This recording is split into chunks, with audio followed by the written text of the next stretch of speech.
Uncharted 4 introduces itself in a way quite foreign to long-time players. There's no fanfare to herald the beginning of a new adventure, no expansive or exotic imagery to set imaginations alight, not so much as a hint of an assault rifle buried in Saharan sand, nor navigation tool of antique interest. Just a dead man creaking in a lonely cage. The expectation surrounding Uncharted 4, both internally and externally, is significant, but not something that shouldn't be anticipated with any studio whose legacy is as legendary as that of Naughty Dog. Yet, even when these expectations are set aside, there remains a conflict between originality and adherence to tradition from which Uncharted 4's greatest downfalls are born. For those uninitiated, Uncharted 4 turns the final page of the highly lauded but yet oft-derided adventures of charismatic thief-turned-globe-trotting fortune hunter Nathan Drake, whose usefully unclear past has re-emerged to beckon him back into death-defying antics once again. Indeed, this unclear past is perhaps the crux of most of Uncharted's missteps, as Naughty Dog's commendable attempts to weave a rich and meaningful final chapter to Nathan's career are often subject to a large amount of exposition. Despite a strong start, this problem manifests itself as a tale with ebbs and flows, with exquisite high points and tiresome lows. In integrating new characters, Naughty Dog understands that no matter the depth to the realization, time spent behind the scenes in more low-key sequences is just as important as its pivotal scenes. This necessitates a storyline with a significant amount of temporal acrobatics, not all of which seem wholly necessary, nor quite as refreshing as they once were. Naughty Dog also understands the importance of more minor, organic moments within gameplay segments, with simple, personality-focused exposition to flesh out characters. By basing these sections in rudimentary navigation or platforming sequences, players will find that these have unfortunately lost a significant amount of their purported challenge and novelty, and drag on too long.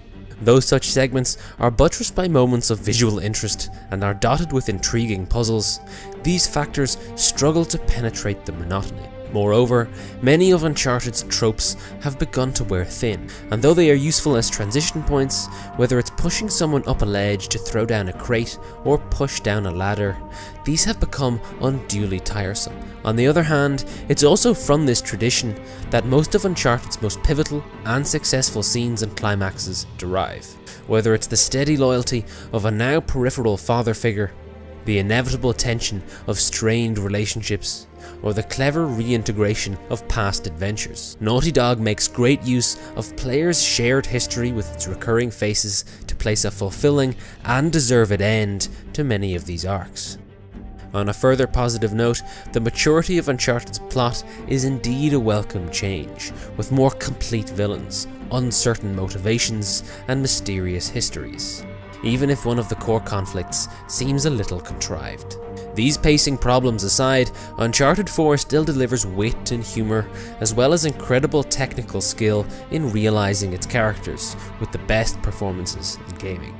Such is the prowess of facial capture techniques and character direction and design, that even extremely simple scenes can capture wonderfully subtle emotion, and gain with full effect the cinematic quality that many have strived to achieve for so long. Naughty Dog still excels in its attention to detail, and cleverly integrates many smaller quirks of the series to recapture that Uncharted feeling. Whether it's utilising screen wipe transitions that have been a staple of the series since its inception, or even introducing the older, heavier Drake in a wetsuit, just so that players can recall how much older the physique of the protagonist is in comparison to our first meeting. Altogether, Uncharted 4 culminates in a compelling, but certainly not unblemished tale of loyalty, deceit and betrayal, of selfishness, compulsion and glory that's far more sophisticated than its predecessors. Uncharted would be nothing without its action, and Uncharted 4 emphasises movement and embraces chaos far more than even its forebears. Combat scenarios can be split roughly into two. The first, more linear, scripted sequences where there's a definite goal and impetus, such as grand escapes or mad chases, and the second, more open scenarios with a greater variety of approaches that, generally speaking, are less enjoyable than the former.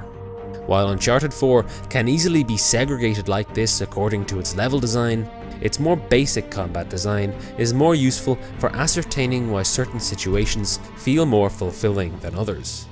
First and foremost, gunplay accuracy is highly variable.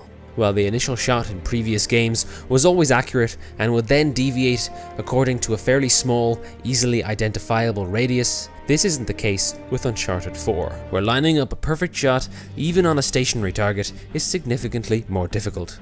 Furthermore, all reticle movements are significantly more sluggish, while recoil is a little more unpredictable. Though Uncharted was always stiff in the past, it was at least immediate. Together, these factors make finer, more minute precision and smaller twitch adjustments almost impossible, and for this reason, many of Uncharted 4's weapons feel unsatisfying. These elements alone preclude a more precise, methodical playstyle, and thus may seem somewhat alien to experienced players. This is not a problem in itself, except that it forces such a playstyle on the player. However, when this is used in concert with the open level design, it can often fall flat for numerous reasons. More open environments provide more opportunities to be flanked, more areas for hidden enemies, and when combined with more persistent AI and cover that is less effective due to its destructibility, this reinforces the fact that player movement is essential. Unfortunately, the verticality of many of Uncharted 4's scenarios can often be hard to wrap one's head around. More simple 2 or 3 tier scenarios flow better, as particularly complex affairs and densely vertical arrangements inevitably involve antithetically slow traversal of its environments, which in small doses is perfectly fine, but in large amounts is often at odds with the faster, havoc-filled playstyle. Furthermore, the homogeneity of certain environments means it's very hard to keep track of where enemies are, as areas bleed together and can require commitment to memory of their layout.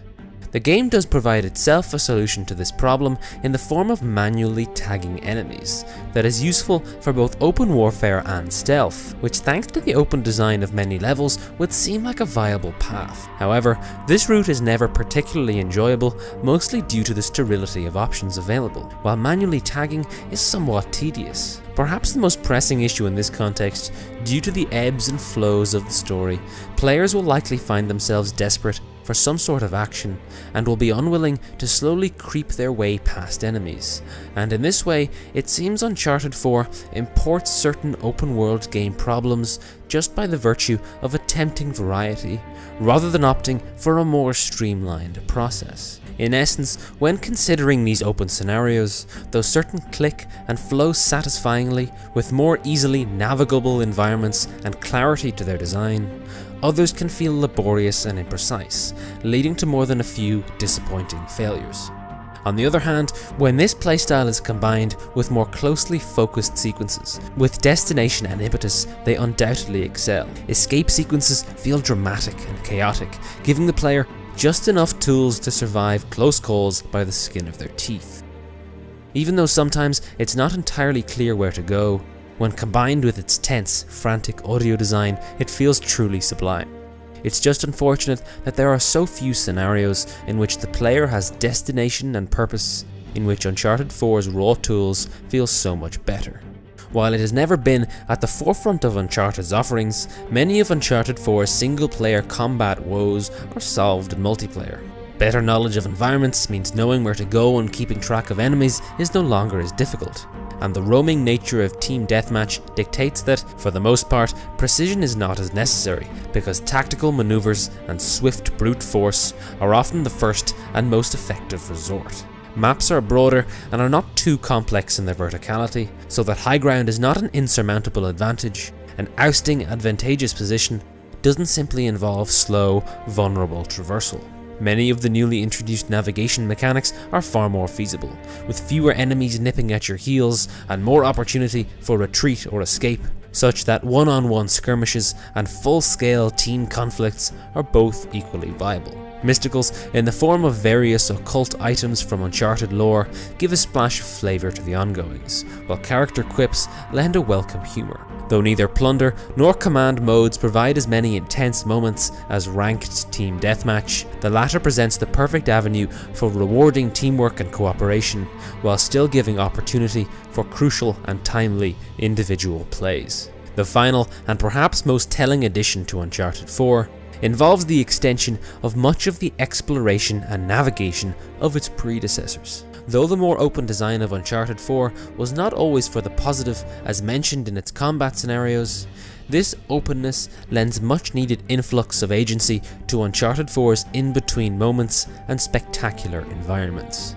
Uncharted 4, in addition to its sometimes more linear paths, presents numerous vast environments to be traversed on the way to the next large story beat. These involve vehicular navigation as well as numerous branching paths. The real pleasure and enjoyment to be found here are the delightfully organic moments of discovery, as players stray off the beaten path, adding far more depth to Uncharted's familiar treasure hunting, marking a welcome move forward from something that felt highly ancillary in previous iterations. Uncharted 4 is also scattered with optional conversations and additional documentation in the form of ancient notes and letters. Though the latter do much to enrich the history of the tale, for the most part they lack any compelling reason to keep track of the interesting stories they tell of long-dead adventurers. Too infrequently do these documents feel like they sate the curiosity engendered by the environmental intrigue, instances where the player recognizes something of interest has occurred and wish to learn more. On a positive note, optional conversations used primarily for character development are also utilized quite often to subtly draw the player's attention to spectacular views in the game's stellar environment design, engaging the player in its spectacle in a natural, unforced manner. Though exploring these environments is aided by satisfying vehicular navigation, exiting and re-entering the vehicle for on-foot segments detract from this somewhat, though it must be mentioned the ability of your characters to adapt and re-enter conversation is a brilliant and almost necessary addition to maintain the casual vibe. The final note worth mentioning here is the relative lack of music in exploration. That, while helping to reinforce the more down-to-earth tone, can't help but make some of the platforming and navigation sequences feel a touch empty.